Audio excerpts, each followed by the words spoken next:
मंडळी, मी सौ श्रेयसी कर्वे. मार्गशीर्ष शुद्ध एकादशी म्हणजे मोक्षदा एकादशीला गीता जयंती असं आपण म्हणतो. या गीता जयंतीच्या निमित्ताने आपल्या ज्ञानेश्वर माऊलींची श्रीमद भगवद्गीतेकडे बघण्याची दृष्टी, त्यांचा भगवद्गीतेविषयीचा दृष्टिकोन कसा आहे हे या ऑडिओमधनं आपण थोडक्यात बघूया. ओम नमो भगवते वासुदेवाय. मंडळी, श्रीमद भगवद्गीता हा आमच्या धर्मग्रंथांपैकी एक अतिशय तेजस्वी आणि निर्मळ असा हिरा.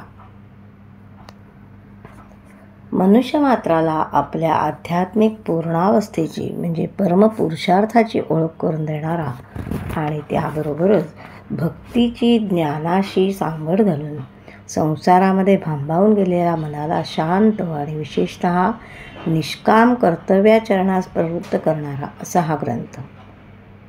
भगवद्गीतेसारखा दुसरा ग्रंथ संस्कृतातच काय, पण जगातील इतर वाङ्मयांमध्ये सुद्धा सापडणं दुर्मिळ आहे. जगातील सर्व वाङ्मय भांडाराच्या शिखरावर विराजमान होण्याचा मान या ग्रंथाला बिनदिक्क देता येईल. सकल वैदिक धर्माचं सार श्री भगवंताच्या वाणीनं ज्यामध्ये साठवलं गेलं आहे त्याची योग्यता काय बरं वर्णावी.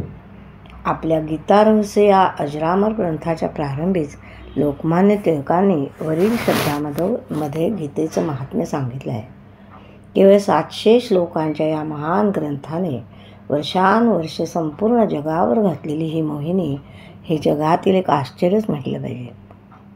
गीतेवरून स्फूर्ती घेऊन पुढे अवधूत गीता, गणेश गीता, पांडव गीता, व्यास गीता, देवी गीता अशा असंख्य गीता लिहिल्या गेल्या. यावरूनही मानवी मनावर, जीवनावर, माणसाच्या विचारांवर गीतेचा किती प्रभाव पडला आहे हे कळतं. मार्गशीर्ष शुद्ध एकादशीला गीता जयंती म्हणून तिला सन्मानित केलं जातं. तिला मोक्षदा म्हणजे मोक्ष प्राप्त करून देणारी असंही म्हटलं आहे. ते किती यथार्थ आहे नाही का.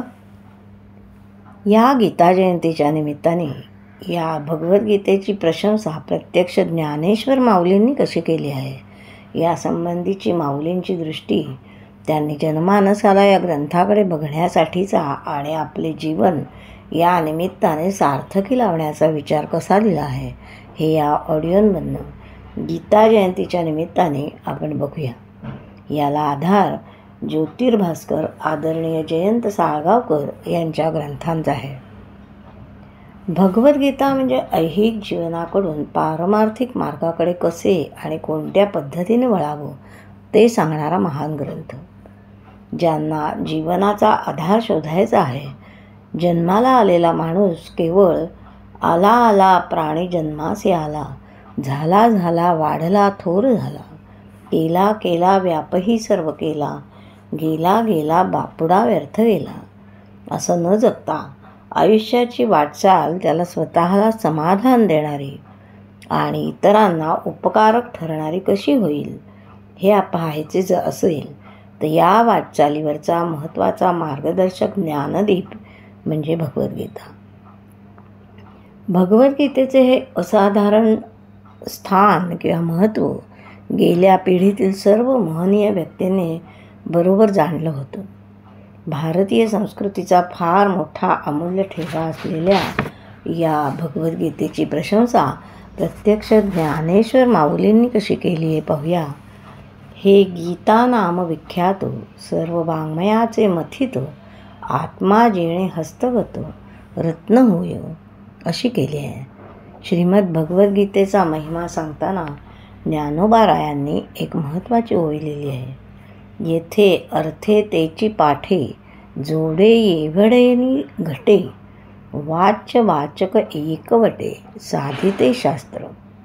माऊलींच्या मते गीतेचा अर्थ समजून घेणं आणि गीतेचा पाठ म्हणून वाचन करणं या दोहोंनाही सारखेच महत्त्व आहे आणि असे महत्त्व बहाल करणारं असं हे गीताशास्त्र आहे. पुढे एका ओवीमध्ये ज्ञानदेव म्हणतात, म्हणून मज काही समर्थनी आता विशो नाही. गीता जाणा हे वाङ्मयी श्री मूर्ती प्रभूची. भगवद्गीता ही जणू काही श्रीकृष्णाची वाङ्मयीन मूर्तीच आहे. श्रीकृष्णाचे, परमेश्वराचे जणू काही सगुण रूपच यामध्ये वर्णन केलेले आहे. मंडळी, इतर शास्त्र नीट समजून घेतली की मग या शास्त्रांबद्दल आणखी काही जाणण्याचं उरत नाही. तसं गीतेचं नाही. गीता ही केवळ शास्त्र नसून ते संपूर्णपणे परब्रह्म आहे.